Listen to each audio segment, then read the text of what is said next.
Hi everyone, it's Jan from Jan Plans Things and welcome to my Plan With Me video for this week. I'm still in my Leuchtturm journal for this week. I'm going to be in it for the entire month. I'm going to be starting off by sketching things using my Kuru Toga mechanical pencil. I use the 0.5 just basic HB lead. HB is nice, it's like in between like 2B, which is quite soft, and like the hard F pencils, and I find that it's just a little bit easy to erase, plus it's pretty easy to buy. If you prefer sketching with something a little bit softer, I'd recommend using maybe a 2B.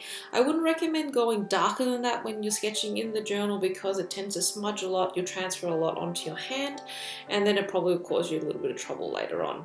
Humphrey's just saying hello. He's probably detected I'm drawing a cat again, so there he is, just windscreen wipering the top of my watercolor palette. He also managed to dip his paw into the watercolor like the jar of clean water just before I managed to leave a little paw print, so that was just me checking just then. This week I'm drawing two cats because Hermione finally arrives.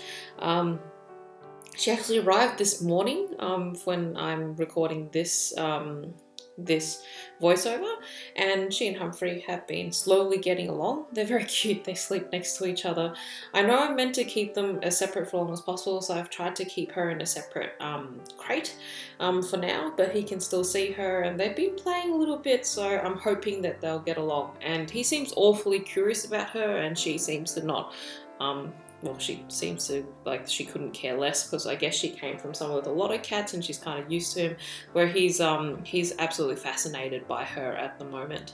So I've got the two kitties. If you remember, I did a spread in August last year where I had Humphrey hugging a star going through space. I'm going to be drawing a big moon as a central part of my design. I'm using a compass to do that.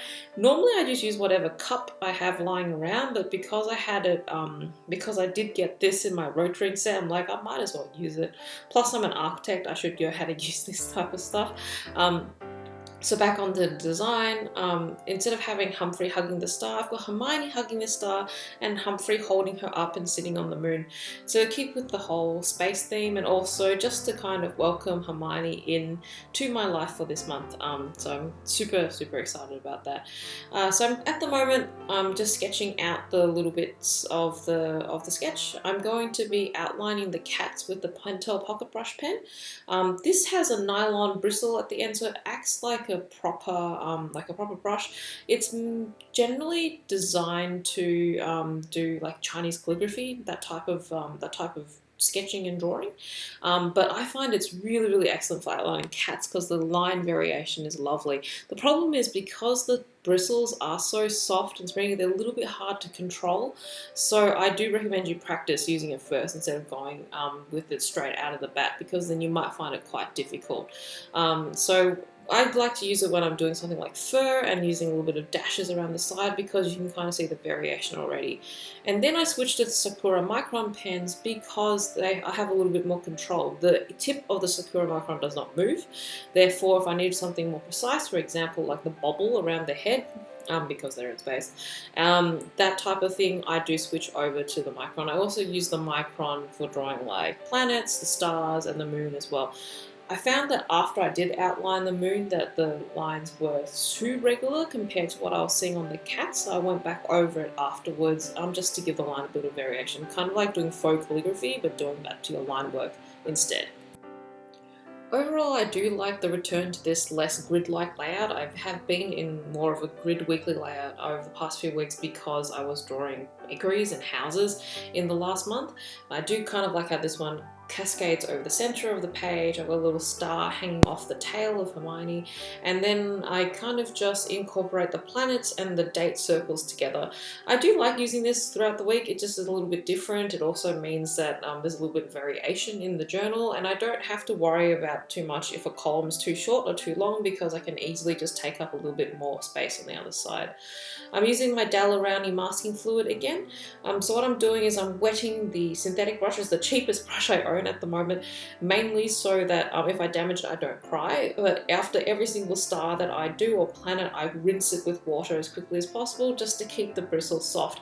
If you paint for too long with the masking fluid on your brush, it will kind of just gunk up like glue, and then you'll kind of regret it because you've ruined a brush. But I find that if you rinse it often, it's not such a big problem. I'm using 3 brushes for this spread. I'm using the glacier brush, which you saw me use, the Isabey brush, and the White Knights brush. I can't pronounce the proper name for it, but I have written it there for you. I'm also outlining the date circles with the Sakura Micron pen because I find that the white pen goes on a little bit nicer when you use the Microns as a base. My paints this week, I'm still using my Soray Home palette, and I've got the Mijello Mission colors and the Hoblein watercolors inside. I have mentioned this before, that the Asian produced watercolors have like a kind of nicer, brighter pigment, probably because of the style that they like to paint in. So I'm kind of adopting that this month as well. If you like a little bit more earthy colors, I recommend using a European brand. And yeah, I also mixed a couple of nice pastel colors. You don't need to do that.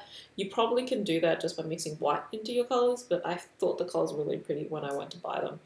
I'm not painting the entire moon gold this time. I'm just mixing a little bit of the gold paint in my my pastel yellow paint, mainly because I thought it would be a bit too much and then it would contrast too much with the stars, as in like it wouldn't contrast enough, I mean.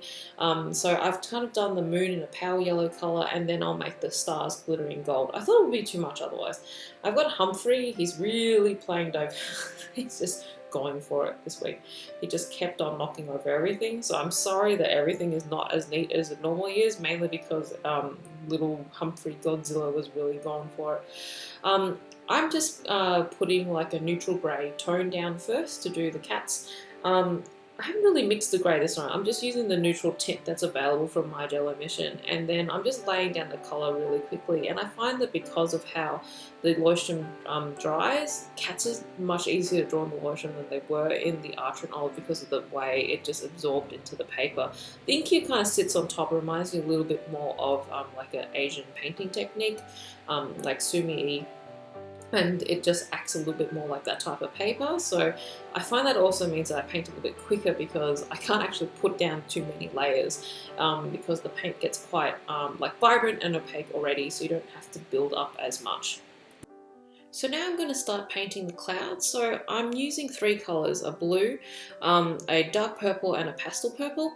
And you can kind of see in the puddle on the right, I'm not mixing the paints well when I'm putting them into that puddle. Like there's a bit of blue at the top, a little purple at the bottom, and I have kind of done that on purpose. The main reason is that every time I dip it into that puddle, I might get a little bit of more blue, I might get a bit more purple, which helps with creating the variation in the cloud.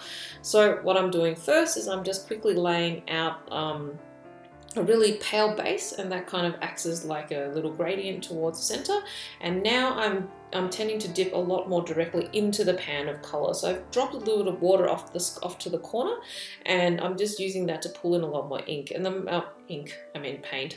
And the main reason for that is that I can build up the vibrancy. And if you're dipping directly into the paint, it is less likely to be watery, and that means that you build up the colors much quicker. The other thing is, I have mentioned in last week's video, because I am painting the Leuchtturm this week, the paint sits on top of the surface because the paper on the LT is actually coated, and because the pigment sits on top, it tends to get vibrant a lot quicker than in the Archer and Olive, where it isn't coated and the paper sinks in.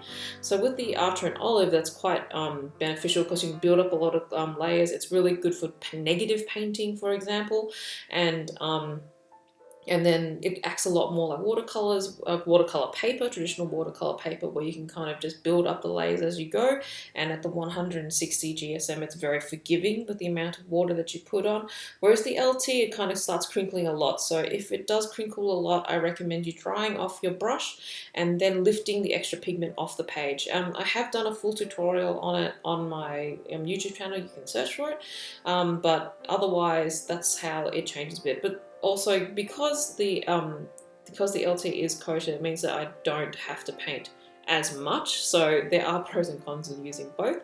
You don't get as clean of a gradient, because with the coating as well you tend to see the edge of the line of the paint a little bit more. So that's why I tend to paint in these little circles, because even if it does dry, the edge is still fine.